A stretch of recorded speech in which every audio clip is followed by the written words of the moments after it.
हाँ जी दोस्तों, सत श्री अकाल, नमस्ते, सलाम। मैं आशा करता हूँ कि आप सभी सेफ़ होंगे। जो अभी माहौल चल रहा है, जो करंट सिनेरियो है कोरोना का, बस मैं यही कहना चाहता हूँ कि आप सभी अपना ख़्याल रखें, पूरी प्रिकॉशन लें, क्योंकि मेरी पोस्ट्स का ये मतलब मत निकालिएगा कि कोरोना है ही नहीं बिल्कुल भी। मैं शुरू से यही बात कहता आ रहा हूँ कि कोरोना है, बिल्कुल है, और हम सबको प्रिकॉशंस लेनी चाहिए। अगर कोई महामारी फैली है, अपना बचाव करना चाहिए, because prevention is better than treatment. लेकिन मैं सिर्फ यही कहना चाहता हूँ कि आप पैनिक मत होइए, इतना ज़्यादा मत डर जाइए कि हमारा खौफ ही हमें मार दे। देखो दोस्तों, मैं अपना पर्सनल एक्सपीरियंस बता रहा हूँ। लास्ट मंथ मुझे वायरल बुखार हो गया था। तो हालांकि वो वायरल बुखार था और डॉक्टर्स ने बिल्कुल भी मुझे सजेस्ट नहीं किया कि मैं कोविड टेस्ट करवाऊँ, और इवन मैंने डॉक्टर्स को बोला भी था कि कोविड टेस्ट करवाना चाहिए मुझे या नहीं करवाना चाहिए, लेकिन डॉक्टर्स ने बोला कि कोविड टेस्ट करवाने की कोई ज़रूरत नहीं है, क्योंकि आपके अंदर वो सिम्टम्स नहीं हैं, तो आपको सिर्फ वायरल बुखार है। लेकिन क्योंकि आजकल माहौल ही इतना पैनिक है, तो ऑफ़िस वालों ने मुझे फ़ोर्स किया कि मैं कोविड टेस्ट करवाऊँ, क्योंकि आजकल जिसको भी बुखार हो रहा है तो ज़्यादा चांसेस निकलते हैं कि वो कोविड पॉजिटिव ही हो। तो ठीक है, मैंने ऑफ़िस वालों की बात मानकर कोविड टेस्ट करवाया अपना आरसीपीसीआर से, और जब तक रिपोर्ट नहीं आई, मेरे दिमाग में 24 घंटे वो रिपोर्ट रही। और क्योंकि मुझे उस समय वायरल बुखार भी होके हटा था, तो मुझे बहुत ज़्यादा वीकनेस फ़ील हो रही थी, और टेस्ट करवाने के बाद और भी ज़्यादा वीकनेस फ़ील होने लग गई, क्योंकि मेरा दिमाग वहीं था। और नेक्स्ट डे जब रिपोर्ट नेगेटिव आई, तो मतलब एकदम से जो मेरे अंदर कमज़ोरी थी, जो वीकनेस मुझे फ़ील हो रही थी, वो एकदम से छू मंतर करके उड़ गई, जैसे मानो भगवान कृष्ण ने मेरे सर पे हाथ रख दिया हो और एकदम से चमत्कार हो गया हो और मैं एकदम से तंदुरुस्त हो गया हूँ। तो मैं यही कहना चाहता हूँ कि मेंटल प्रेशर की वजह से लोग और ज़्यादा बीमार हो रहे हैं, क्योंकि अभी लॉकडाउन है।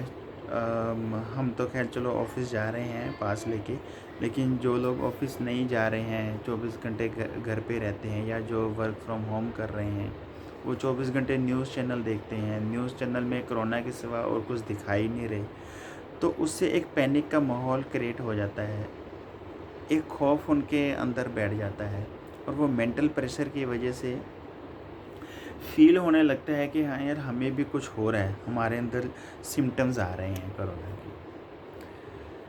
तो ये बिल्कुल वही बात है कि जैसे सपोज़ हमने साँप देख लिया हो, या साँप ने हमें डस लिया हो, तो उसके ज़हर से हम बाद में मरेंगे, पहले उसके खौफ से मरेंगे।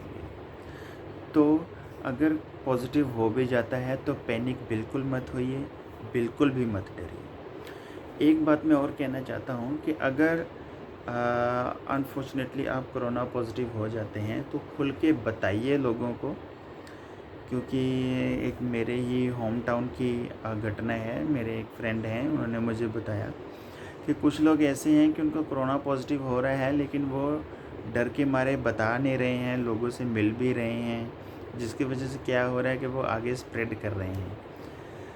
तो उनका डर भी जायज़ है। तो मैं उनकी तरफ से यही कहना चाहूँगा कि अगर आपको कोरोना पॉज़िटिव हो जाता है, तो आप झिझकिए मत, शर्माइए मत, खुल के कहिए कि हाँ भाई, हम पॉज़िटिव हैं और हमसे दूर रहिए।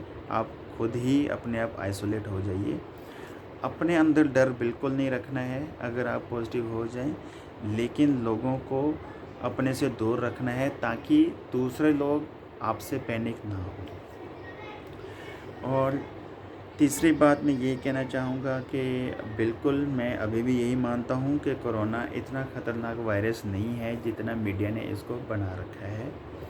और बहुत ज़्यादा रमोरस फैलाने की वजह से, जो कि बीबीसी न्यूज़ ने भी फैलाया है, जिसकी वजह से विरोध प्रदर्शन हुए हैं विश्व के कई अलग अलग हिस्सों में, कई अलग अलग देशों में हुए हैं, जो जिसकी झलक भारतीय मीडिया ने हमें नहीं दिखाई।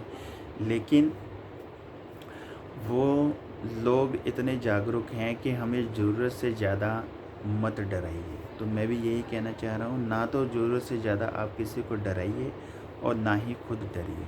और हो सके तो टीवी को 1 महीने के लिए बंद कर दीजिए।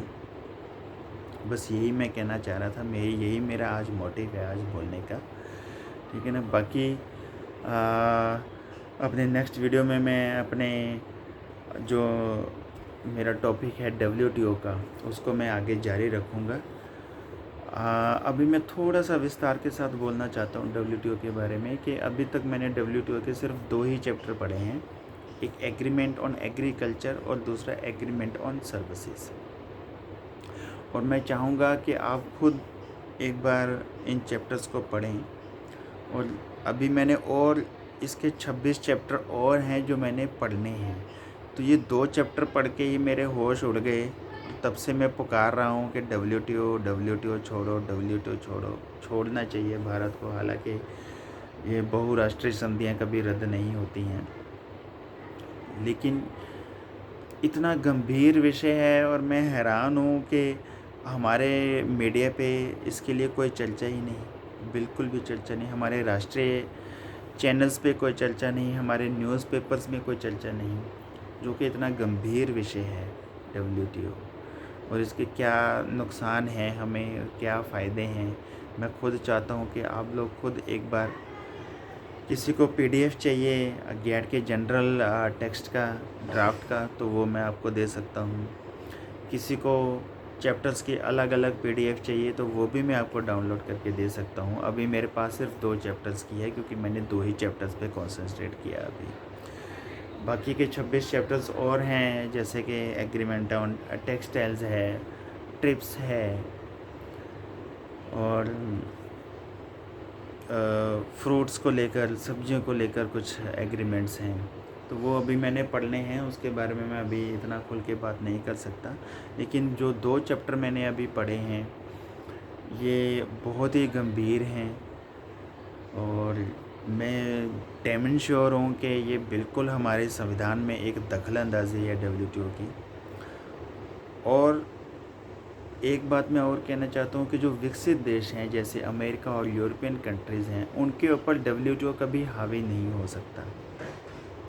क्यों नहीं हो सकता, इसके लिए भी मैं डिटेल में अपनी अगली वीडियो में चर्चा करूँगा। लेकिन सबसे पहले मैं चर्चा करूँगा दूसरा चैप्टर जो मैंने पढ़ा है अभी, agreement on services. Agreement on agriculture के बारे में मैं चर्चा कर चुका हूँ, और सर्विसेज के बारे में मैं अगली वीडियो में चर्चा करूँगा। उसके अलावा धीरे धीरे हम आगे बढ़ेंगे, अपने इस टॉपिक को जारी रखेंगे।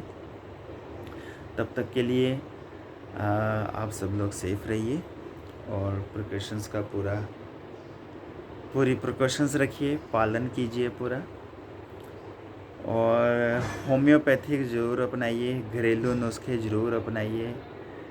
एलोपैथी का जो ट्रीटमेंट है वो सिर्फ इमरजेंसी के लिए है, लेकिन छोटी मोटी बीमारियों और अपने आप को स्वस्थ रखने के लिए आयुर्वेद और होम्योपैथिक ही बेस्ट है।